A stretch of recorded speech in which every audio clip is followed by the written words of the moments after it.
1964 সাল থেকে রোহিঙ্গা মুসলমানরা জীবন দিচ্ছে, রক্ত দিতে আজকে প্রায় 60 বছরের বেশি।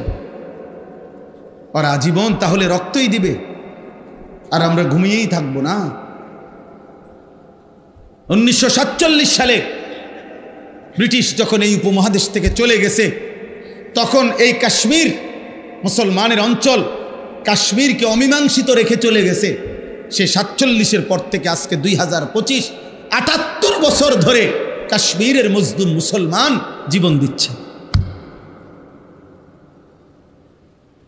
অতএব দোস্ত, আমার বন্ধু নওজোয়ান, আজকে এই ওলামায়ে কেরামের এই পরিষদ থেকে আমরা তোমাদেরকে উদাত্ত আহ্বান জানাই, আগামীর ইসলামের জন্য, মাহাদির সৈনিক হওয়ার জন্য, দাজ্জালের বিরুদ্ধে লড়বার জন্য, পৃথিবীর সমস্ত বেঈমানের বিরুদ্ধে দাঁড়াবার জন্য, ইমানের পতাকা হাতে দাঁড়াবার জন্য তুমি রেডি হও ইনশাআল্লাহ।